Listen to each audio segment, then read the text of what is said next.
municipality. The Sawmill Bayfield only supports 3 grant applications per year, so they're already maxed out. So really they're just looking for us to sign. They're asking for $2,000 just to generate some print material and distribute it. And there's, again, you had said there was some legal, if we sign on, there are legal requirements for us, I guess, to pick up the program if it falls, but I think there's a very low risk of that happening. Insurance implications, like all grant programs have insurance requirements for it. We would have to have that named, that program named as an insured umbrella.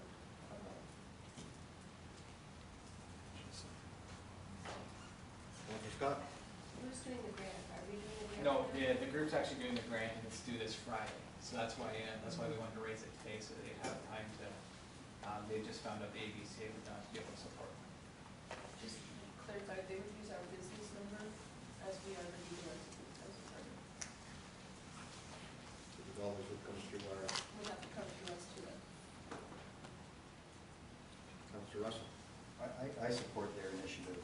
I've worked with Sharon and Ernie on this in the last year, and why I like their expansion now, because what they're doing is they're identifying really what our important root area is, which is an international designation that we got in the mid-90s, and the things that they're doing go right to that international designation, whole habitat protection, insecticide use, fertilizers, etc.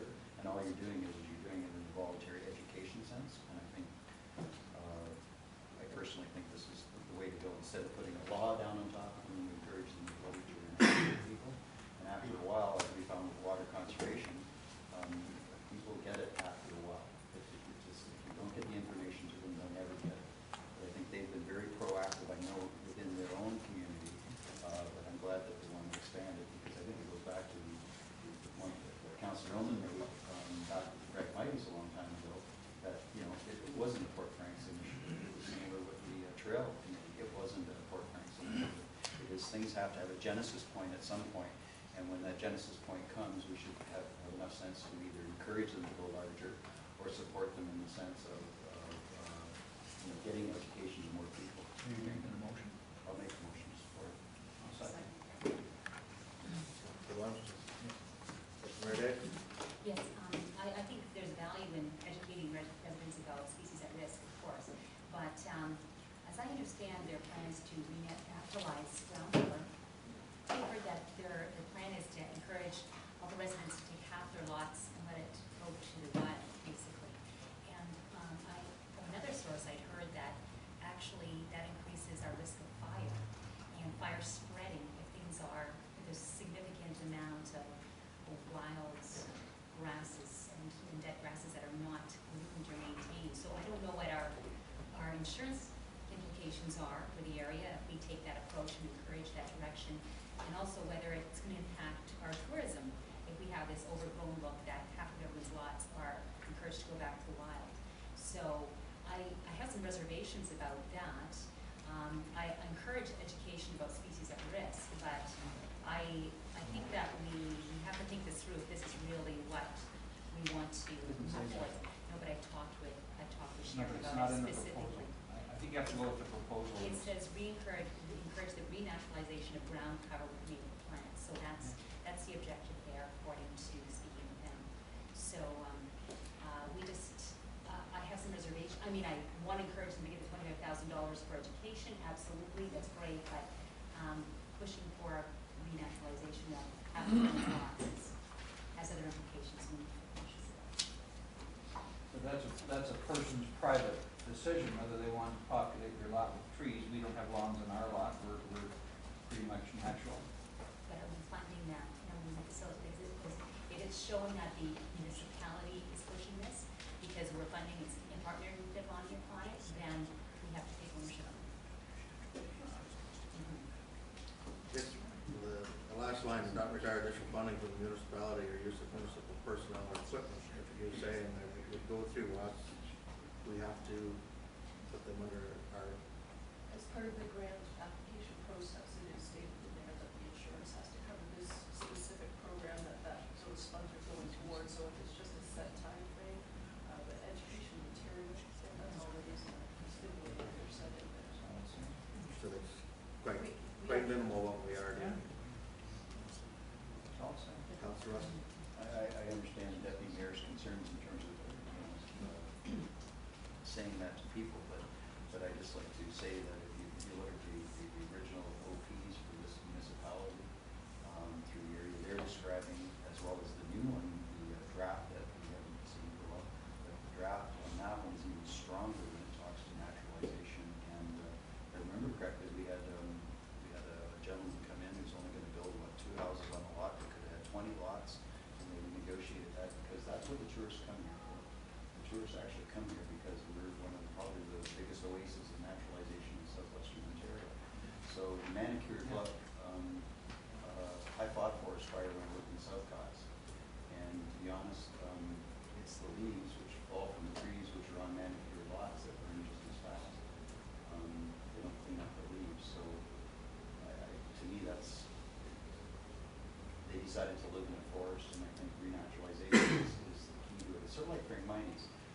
When I talked to Sharon about it, one of the things we talked about was the fact that people introduce the wrong species into an oak savanna forest because they think it's pretty, because some guy like Mark Cullen said in the Toronto Star that you should have such and such planted, when in fact they maybe should be putting in the appropriate plantings, which in a lot of cases survive through a fire cycle. So, you know, I personally, I think they're going in the right direction. This supports a lot of our initiatives. Okay. Motion is that we support them for the grant application. All in favor of the count? So this is a grant from us also? They're asking for, they're asking for money from us or not asking? No money. 2,000 is coming from us? No. No, So this is recoverable, the $2,000? it's coming from the Great Lakes Community Fund program. Oh. And we're the legal entity that has to flow through. So they're We're applying So we're, for them to get them the Yeah. $2,000 for the we'll pay it living. up front, but we get it back. No. So we're paying the 2,000? No, we're just signing off on their application for a grant. If they're successful, then the money will come from this fund. And we've done before. If they get the money, it'll come from them, not costing them. No money.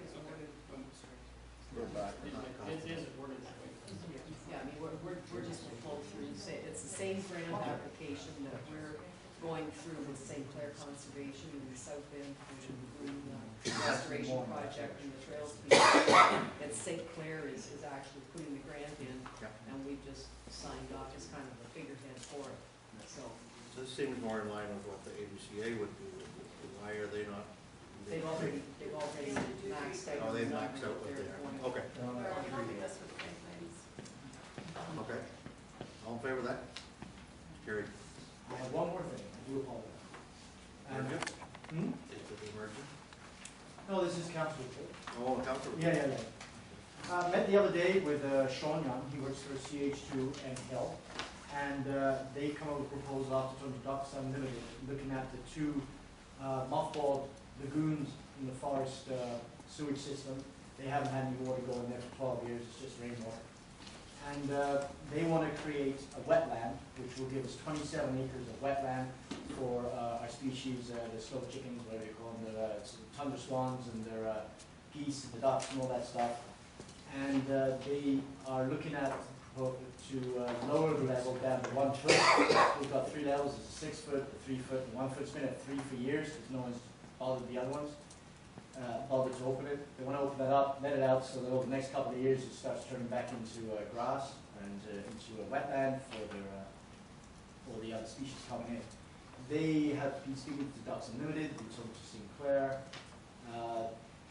They want to build a lookout point between all 3 lagoons, and they're willing to donate $20,000, up to $20,000 to build that for us, and help us to look at coming up with a whole ecology, and join that into a trail system that has been approved through when we did a public meeting going up there. So this is all joining that all together.